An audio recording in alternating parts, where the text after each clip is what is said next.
Hey folks, I wanted to give you a closer look at this Fanttik rotary tool. I would definitely describe this as a precision rotary tool.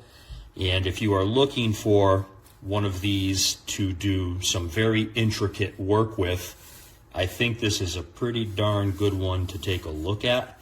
And I'll explain some of the reasoning in just a minute here. But as you can see, the entirety of the system is stored inside of this hard side aluminum case.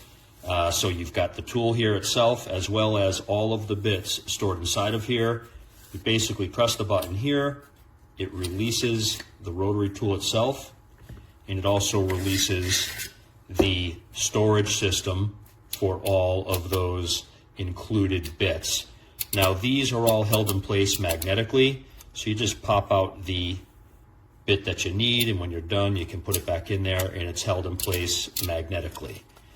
Now I do have a number of other what I would call smaller rotary tools for somewhat detailed work, but this Fanttik takes it to a new level. So just to give you an idea, here's one of the others that I have, as well as this one. These are both excellent. I've found them to be very useful, but as you can see, this Fanttik unit here kind of takes the how do I say, the refinement, if you will, to a whole new level for doing intricate and detailed work. This is basically the size of a magic marker or so, right? So here is a Sharpie and there's the Fanttik. So you got a pretty good comparison there.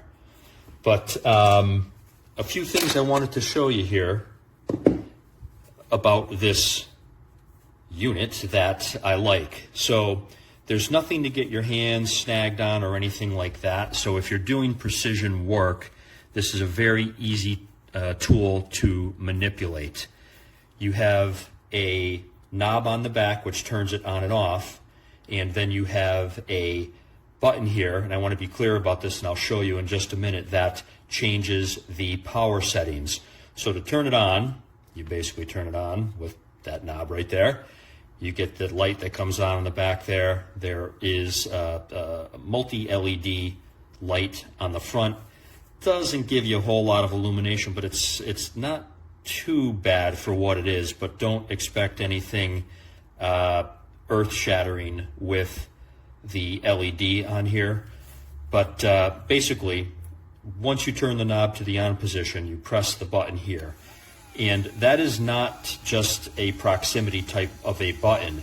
You have to press it firmly. So right now I am on the third speed setting. There's the fourth, there's the fifth, and there's back to the first. So you cannot, or certainly would not be easy to accidentally depress that button and change the speed. You really have to be purposeful about it when you are pressing that. So if you just rub your hand on there, whatever the case may be, while you're using this thing, you're not going to accidentally change the speed. You have to affirmatively and positively press right there on that button for it to change the speed.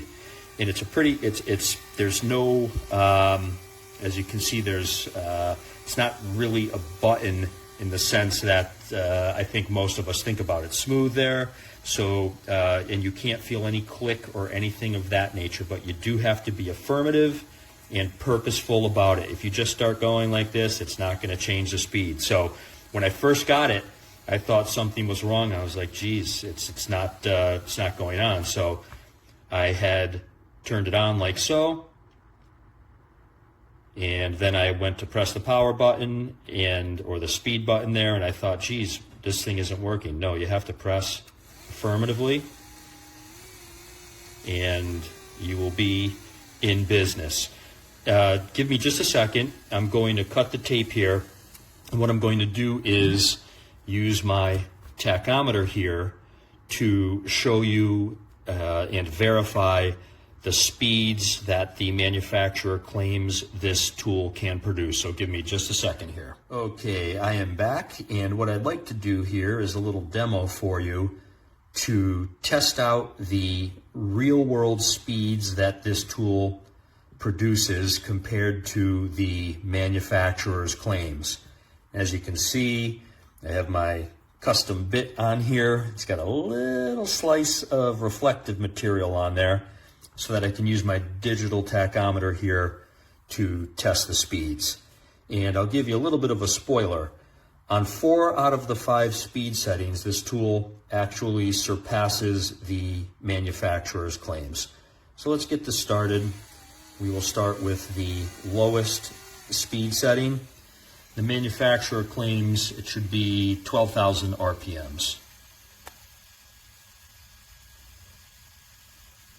As you can see there, coming in at about 12,200 RPMs. Second speed setting is supposed to be 15,000 RPMs. Again, you can see we are exceeding that, 15,200 or so.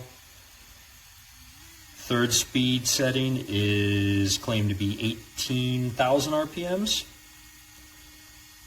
And you can see we are exceeding that again. There we go. Fourth speed setting, the claim is 20,000 RPMs. And we are quite a bit over that at about 21,000, let's just call it 21,150 or so.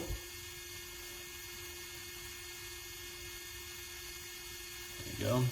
And on the highest speed setting, the claim is 25,000 RPMs.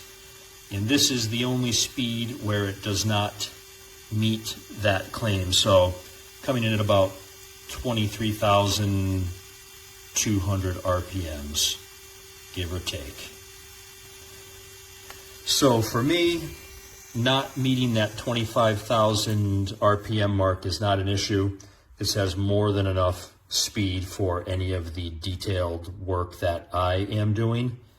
There's a few other things I'd like to point out here for you. First, this is an all aluminum body on this tool. It's not plastic, this is all aluminum. The tool doesn't really vibrate all that much at all, and it's not very loud either, and I think that should come through pretty well on the video here. But fatigue, if there is such a thing as getting fatigue from a rotary tool, should be minimal with a tool like this because there's really not much vibration at all. The only thing worth pointing out here as, I don't know if I'd call it a concern, but I'd say it's something to be aware of, is that if you have large hands, it may be a little bit tricky for you to tighten and loosen that collet there. So I don't have the biggest hands in the world, but I can do it all right without much of an issue, but it could be a little bit more challenging if you have larger hands. But overall, I really do like this rotary tool. I think it's excellent for precise, intricate, and detailed work. The overall storage system here I think is great. It's easy enough to stow away and keep everything in one location. And USB-C charging, that's as easy as it gets. So at the current price, which is about $56 for this setup, I think this is a 5-star tool. And if you've seen any of my other reviews, I'm pretty picky when it comes to price. So at that $56 price point, I do think this is a 5-star tool. I think the quality is excellent, and I really don't have anything bad to say about this. If the price goes up from that current $56 point, I would likely not rate this as a 5-star product, only because I'm so tough when it comes to prices, but current price point, $56. I think this is easily a 5-star product. I hope that helps, folks. Thank you and take care.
Mila, she wanted to make her Mila. She was like, she needs to come up with some different name. This Mila. You got a dog? You got a puppy? Mila, Mila, that's gonna get a little confusing, I guess. Oh my gosh, you got a new puppy. What do you think? I don't know. It's very small. You want to hold her? I guess. Is she cutesy? I mean, yeah, she's cute. You like her? I will say this. Like, are you scared of her? I'm not scared of her. Why would I be scared of her? How could I be scared of her? Because you're scared of all the animals. No, like, I'm not surprised, but I will say this. Like,